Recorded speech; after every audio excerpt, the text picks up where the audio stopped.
오늘은 이 세상 사람들이 제일 다루기 싫어하고 인정하지 않는 것, 죄의 문제를 다루도록 합니다. 왜냐하면 예수님께서 말씀하셨기 때문에 그렇습니다. 우리가 우리에게 죄 지은 자를 사하여 준 것 같이 우리 죄를 사하여 주옵시고, 바로 이 부분을 다루겠습니다. 너 의인이야. 너 정말 멋진 사람이야.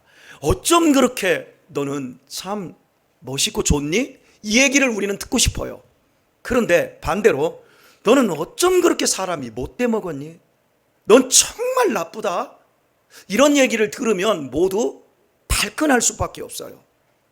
그러니까 성경에서 죄라고 하는 걸 그냥 일반적으로 이렇게 적용을 해버리면 뭐 그럴 수 있지 이렇게 들어가는데, 직접적으로 나에게 죄라고 하는 것을 주관적으로 밀어버리면 기분이 나쁜 거거든요. 여러분이 지금 이 자리에 오셔서도 우리가 죄에 대한 통찰 속에서 내가 죄인이고, 정말 겉만 죄인이 아니라 이 속까지 정말 죄인이라고 하는 걸 환멸적으로 느껴보지 않은 상태에서 교회에 들어왔다면, 우리는 교회 안에서 우리의 죄를 사하여 달라고 기도 한마디도 나오지 않습니다.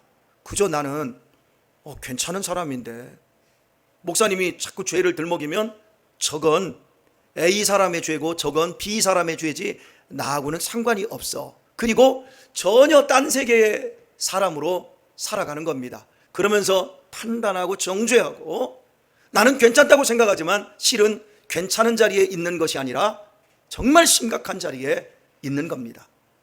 우리가 진정으로 교회에 들어와서 저 문을 통과할 때마다 우리가 느끼는 건, 나는 죄인입니다. 주님, 나 불쌍히 여겨주세요. 저 문을 통과해서 이 자리에 있다면 우리는 신분과 지위를 떠나서 우리 자신의 죄를 통감하고 있는 사람인 겁니다.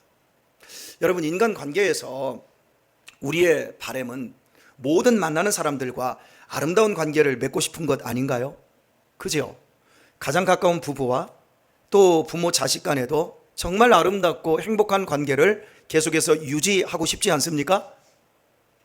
이게 사실 우리의 바람인데, 살아보면 그게 그렇게 안 돼요. 나를 가장 힘들게 한 사람이 내 가장 가까운 가족이라는 걸 우리가 알게 되어져요. 이것이 우리를 정말 힘들게 해요. 도대체 무엇 때문에 아름다운 관계를 맺고 싶은데 실은 아름답지 않은 상태로 겨우겨우 그냥 적과의 동침을 하고 있는 정도. 그리고 살면 살수록 더 징글징글해지고, 마지막에 인생의 끝자락에 가보면 난 너무 불행했다. 이런 사람들이 거의 대부분이라고 하는 사실. 왜 그럴까요? 삶은 빚입니다. 인생은 빚지는 것입니다. 우리 모두는 사랑의 빚을 지고 있는 겁니다. 내가 지금 존재하고 있는 거, 지금 나에게 입혀져 있는 이 옷, 그리고 이 마이크, 이 모든 것 다 만든 사람이 있어요. 이 옷 제가 만들지 않았어요. 제 셔츠도 제가 만들지 않았는데 제가 입고 제가 누리고 있어요. 누군가가 만들었어요. 오늘 점심 식사 참 맛있게 우리가 먹었습니다. 점심 식사에 쓰신 우리 셀에게 참 고마운 마음을 갖습니다. 오늘 떡을 공개한 가정 역시도 참 너무너무 고맙습니다. 오늘 음료수를 아침부터 준비한 우리 또 가정 역시 참으로 고맙고, 이 모든 가정들에게 하나님의 복이 충분히 느껴지고 채워지기를 축복합니다. 너무 고마운 거예요. 우리는 다 빚지고 있어요. 사랑의 빚을 지고 있어요.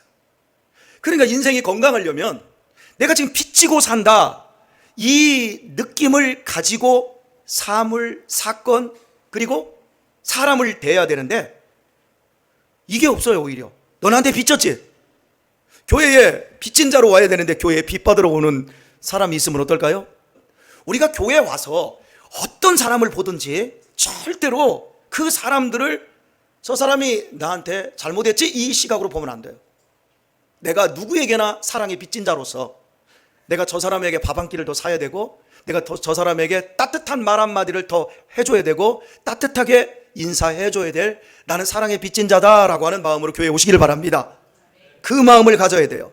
삶은 당연한 게 아니에요. 오늘 밥 먹었기 때문에 위에서 막 소장으로 내려가고 12지장으로 가서 대장까지 밀어내기까지, 그 과정이 그냥 자연스럽게 순리적으로 연동작용으로 이게 이어지는 게 아니에요. 우리 윤석환 권사님이 갑자기 소장이 막혀버리잖아요. 우리의 인생이 그래요. 제가 지난 시간에도 말씀드렸지만 왜 대장이 왜 자라납니까? 뱃속에서 소장이 자라납니까? 사람이 자라나면서 크기가 이 몸 크기와 이 내장의 오장 육부가 똑같이 자라나야 돼요. 어떤 사람이 간 비대증이 생겼어요. 간이 계속 비대해지는 거예요. 혼자 속에서. 그러면 심각해지는 거예요. 저는 제 주변에서 그런 사람들 봤어요. 당연한 게 아니에요. 오늘 숨을 쉬는 거 당연한 거 아니에요. 오늘 화장실 가는 거 당연한 거 아니에요. 다 우리는 빚지고 있는 거예요. 오늘 쌀밥 내가 농사 안 했어요. 오늘 반찬 콩나물 내가 길러본 적이 없어요. 그 콩 내가 심어본 적 없어요. 다 우리는 은혜로 살고 있는 거예요. 목사님 내 돈으로 산 거 아닙니까? 전쟁 나봐요. 농촌에서 도시로 공급이 안 되면 돈은 아무짝에도 쓸모없는 거예요. 오늘 하나님이 모든 시스템을 붙잡고 우리가 먹을 수 있고 우리가 살 수 있는 환경을 하나님이 다 만들어주고 있는 거예요. 당연하지 않아요. 당연하게 누리지 마세요. 받을 것이 있는 사람이 아니라 갚아야 할 것이 있는 사람으로 살아갈 때, 그때 우리의 삶에서는 우리가 우리에게 죄 지은 자를 사하여 준 것 같이 우리 죄를 사하여 주옵시고, 이게 사실은 이루어질 수 있는 거예요. 읽은 말씀, 우리가 우리에게 죄 지은 자를 사하여 준 것 같이, 이게 전제 조건 같아요. 우리가 구원을 받고 우리가 죄사함을 받으려면 반드시 우리가 남을 먼저 조건적으로, 구원의 조건으로 용서를 해야만 되는 것처럼 본문이 우리에게 그 뉘앙스를 줍니다. 예, 저도 그렇게 느껴집니다. 하지만 이것은 엄밀히 말하면 그런 게 아니에요.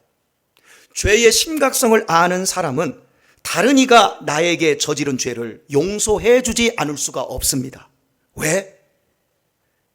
네가 오늘 나에게 잘못을 했지만 나도 언젠가는 또 누군가에게는 잘못을 해왔고 앞으로도 할 수 있는 그런 존재라는 것을 내가 인정하기 때문에 용서하는 거예요. 어떤 사람은 내가 내 눈에 흙이 들어가도 용서하지 않겠다, 이런 옹골찬 마음을 갖는 사람이 있어요. 나는 내 목에 칼이 들어와도 절대 용서하지 않겠다, 이런 사람들이 있어요. 그런 분들을 덩신이라고 그래요. 예, 저는 제대로 발음하지 않았어요. 왜? 아직 미련하고 아직 정말 부족한 거예요. 덜 살아봐서 그래요. 살아보니까 제가 어린 시절에 나는 그렇게 안 할 거야, 나는 목사가 되면 절대 그렇게 안 할 거야, 나는 담임 목사가 되면 절대 그렇게 안 할 거야, 나는 교회가 좀 커지면 절대 그렇게 안 할 거야. 그런데 제가 살아보니까 절대 하고 있어요. 절대 하지 마세요. 절대라는 말은 하나님 외에는 없어요. 아이고 뭐 사모님이 저 따위로 생겼어, 나중에 결혼해서 내 딸 사모로 만들어봐. 아이 목사님이 왜 저 모양이야? 나중에 내 자식 나서 손주가 목사 되어봐. 아유 그때 그래도 사모님은 좀 준수한 편이었네, 아이고 그래도 목사님은 괜찮은 편이었네, 그 말 나온다니까요. 하나님이 그렇게 만드시더라고요. 제가 살아와 보니까 내가 누군가가 나한테 잘못했을 때 나는 용서 못해. 그 사람은 아직 은혜를 모르는 사람이에요. 그 사람은 아직 기독교 신앙이 뭔지도 모르는 거예요. 은혜가 들어오면 다른 사람의 죄를 용서할 수 있는 힘도 들어오는 거예요. 그 자각이 우리 안에 들어와 있는 거예요. 아직도 여러분이 내가 목회하면 저보다는 낫겠다 생각하는 사람 손 내려보세요. 여러분이 몰라서 그래요. 이렇게 말하죠. 나는 살아오면서 나는 아직까지 그렇게 해본 적이 없어, 그렇게 말하지도 마세요. 왜냐하면 그렇게 안 해도 될 만큼 하나님이 여러분에게 은혜를 주신 거예요. 내가 한 게 아니에요. 근데 자꾸 우리는 내가 한 것처럼 느껴지는 거예요. 따라서 하겠습니다. 금지는 유혹이다. 선악과 만들어 놓고 하나님이 야 다 먹어 괜찮아, 선악과 얘기도 안 해서 다 먹어 괜찮아 그랬으면 선악과 먹었을까요 안 먹었을까요? 안 먹어요. 희한해요. 야 여기 넘어가지 말고 줄침을 자꾸 넘어가고 싶어. 우리 그러잖아요. 줄치면 줄 안 쳤을 때는 아무런 느낌도 없었어. 근데 딱 줄 쳐놓고 여기 넘어가면 안 돼, 넘어가지 마. 우리 집에서 나올 때요, 우리 유아 어디 있어? 우리 유아가 얼마나 요즘 대단히 착해지고 대단히 천사가 되어줘서 이번에 입양 캠프 갔는데 아이가 너무 달라졌다고. 근데 우리 유아한테는 야 아버지 저기 있잖아, 저거 먹으면 안 된다, 저거 먹으면 안 돼, 아버지가 세하려 놨어, 그렇게 얘기하면 안 돼요. 아시죠? 수단과 방법을 동원해서 그걸 어떻든가 먹어요. 이게 사람에게 마음속에 있는 아주 강력한 죄의 유혹이에요. 많으면 갖고 싶지 않은데 적으면 갖고 싶어요. 우리 제일 흔한 게 뭐예요? 길바닥 나가면 다 아스팔트예요. 그런데 천국은 아스팔트가 뭘로 되어 있어요? 황금으로 되어 있어요. 거기는 아스팔트가 더 귀해요. 이 세상에서 가장 귀한 걸 하나님은 그냥 넘치도록 주셔요. 공기, 물, 밥이 귀해요? 물이 귀해요? 여러분, 정말 귀한 걸 하나님이 그냥 공짜로 먹게 했어요. 공기, 숨 틀어막고 5분만 뇌로 공기 들어가지 않으면 우리는 그때부터 식물인간 되고 죽습니다. 물, 여러분 한 3일 동안 물 안 먹으면 죽습니다. 밥, 거의 한 10일 정도 참아도 안 죽습니다. 그러니까 우리 애들 배고프다고 죽을 것 같다 그러면 죽어, 그렇게 하세요. 그리고 조금만 더 참어, 인내심을 키워주세요. 여하튼 간에 세상에서 가장 귀한 걸 하나님이 가장 흔하게, 가장 값이 없는 것처럼 만들었어요. 하나님의 가장 귀하신 아들이 우리의 죄를 대신해서 십자가에서 당신의 몸을 깨뜨리셨어요. 가장 귀하게. 그런데 사람들이 그 귀한 걸 가장 하찮게 봐요. 가장 귀한 공기를 먹고 지금 살고 있는 이 근본이 공기로부터 오는데 이걸 잊어버려요. 물도 잊어버려요. 그리고 하찮은 것, 정말 보잘것없는 것, 그게 뭡니까? 내 자존심. 내 자존심 상한 것. 어떻게 네가 그렇게 말할 수 있니? 어떻게 네가 나한테 그런 배신감을 안겨줄 수 있니? 너 어떻게 나를 이렇게 무시할 수 있니? 무시받아도 돼. 그렇게 말해도 돼.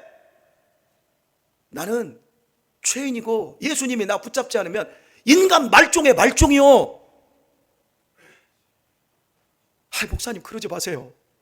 그러고 싶지요? 이게 사실이에요. 이 근본적인 은혜를 우리 안에서 내가 느끼고 누리지 못하면 우리는 절대 다른 사람을 용서할 수가 없어요. 그리고 편가르기 해요. 딱 갈라놓고 너는 이방인, 나는 유대인, 나는 의인, 너는 죄인. 오늘의 말씀을 맺도록 하겠습니다. 이 부분을 다음 시간에 한 번 더 보도록 하고요. 사랑하는 교회 여러분, 우리가 가져야 될, 기독교인이 가져야 될 가장 근본적인 생각, 우리는 누구보다도 죄를 날카롭게 봅니다. 죄는 사형에 해당할 살인, 강도, 절도, 간음, 이런 걸 넘는 근본적인 겁니다. 그래서 아들이 십자가에서 죽으셨습니다. 빚진 자로 사시길 바랍니다. 주님의 빚을 진 자로 교회에 오시길 바랍니다.